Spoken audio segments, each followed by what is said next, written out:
दोस्तों, आज की कहानी है घर की बात घर में ही अच्छी लगती है जेठानी जी। दोस्तों, कहानी शुरू करने से पहले अगर आपने हमारे चैनल को सब्सक्राइब नहीं किया है तो सब्सक्राइब कर लीजिए ताकि आपके पास पहुंचे हर नया वीडियो।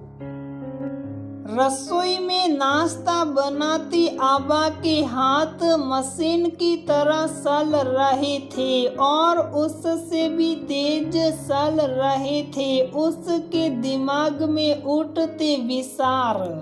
तभी उसके पति मनोज किसी से फोन पर बात करते हुए रसोई में आए और फोन आबा की तरफ बढ़ाते हुए कहा, आबा, साक्षी का फोन है, तुम रसोई में थी तो मैंने उठा लिया, तुम बात कर लो। आबा ने मनोज से फोन ले गर्दन और कान के बीच में दबा लिया और पराठा बनाती हुए ही अपनी देवरानी साक्षी से बात करने लगी।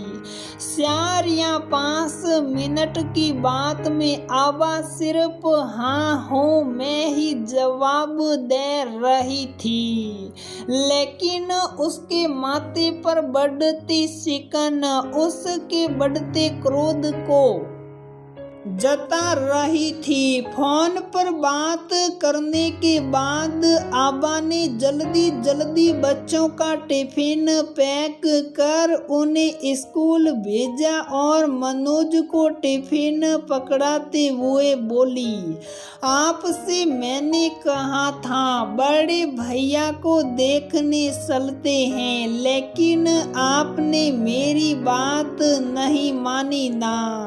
आबा, तुम जानती हो इस समय ऑफिस में कितना काम है, मैं नहीं जा सकता था और बच्चों के भी तो एग्जाम चल रहे हैं, ये बात आप और मैं समझते हैं, बाकी सब नहीं। अपने गुस्से और मलाल को शब्दों में जब्त करती आबा ने कहा, मनोज हमेशा की तरह आबा की बात को अनसुना करते हुए ऑफिस के लिए निकल गया। रसोई और घर समेट आबा बिस्तर पर लेट गई, सिर दर्द से फटा जा रहा था। साक्षी आबा की सगी देवरानी नहीं थी बल्कि मनोज के दूर के रिश्ते के भाई की पत्नी थी।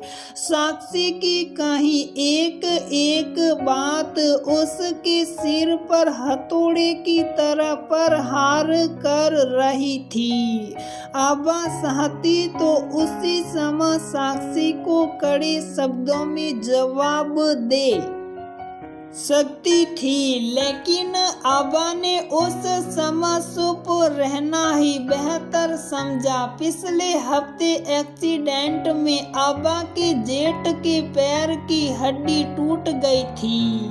आबा के जेठ जेठानी दूसरे शहर में रहते हैं। मनोज और आबा परिस्थितिवश देखने के लिए नहीं जा पाए। साक्षी आबा की जेठानी के घर के करीब ही रहती हैं, इस लिए उनका एक दूसरे के घर आना जाना लगा ही रहता था। आज साक्षी ने फोन करके आबा को बहुत कुछ सुना दिया, इतना भी लिहाज नहीं करा कि वह खुद आबा से रिश्ते में छोटी हैं। साक्षी ने कहा, आपको परिवार के साथ चलना नहीं आता भाभी, आपकी जेठानी इतने अच्छे स्वभाव की हैं, कितना प्यार करती हैं आपको, लेकिन देखो आप उनके दुख में भी उनके पास नहीं गई। कितना बुरा लग रहा होगा उन्हें। आपको जाना चाहिए था। अगर मनोज भैया को छुट्टी नहीं मिली थी तो आप चली जाती। आबा खून का घूंट पीकर रह गई, क्योंकि उसके लिए साक्षी गैर थी। किसी भी बात की सफाई देना या जवाब देना उसके लिए व्यर्थ था। बिस्तर पर लेटी आबा का संयम अब जवाब देने लगा था। उसने अपनी जेठानी शैली को फोन लगा दिया। सामान्य हाल चाल के बाद आबा ने कहा, भाभी साक्षी आपसे मिलने कब आई थी? साक्षी का नाम सुनते ही शैली की आवाज आनी बंद हो गई। कुछ हकलाते हुए उधर से जवाब आया, कल ही आई थी, बहुत भली है बेचारी। जब मौका लगता है चली आती हैं, आखिर फिक्र है उसे हमारी।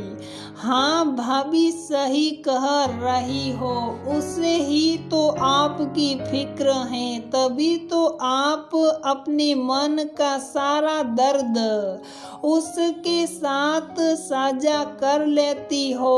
वरना साक्षी कि इतनी हिम्मत ना होती कि वह मुझे परिवार को लेकर नसीहत दे। उसने तो इतना भी लिहाज नहीं करा कि मैं उम्र और रिश्ते में उससे बड़ी हूँ। भाभी मैंने उसे पलट कर एक भी शब्द नहीं कहा, क्योंकि मैं साक्षी को इस लायक नहीं समझती कि अपने परिवार से संबंधित किसी भी बात का स्पष्टीकरण उसे दूं। भाभी ये परिवार आपका और मेरा है। हम दोनों की इज्जत एक दूसरे से जुड़ी हुई है।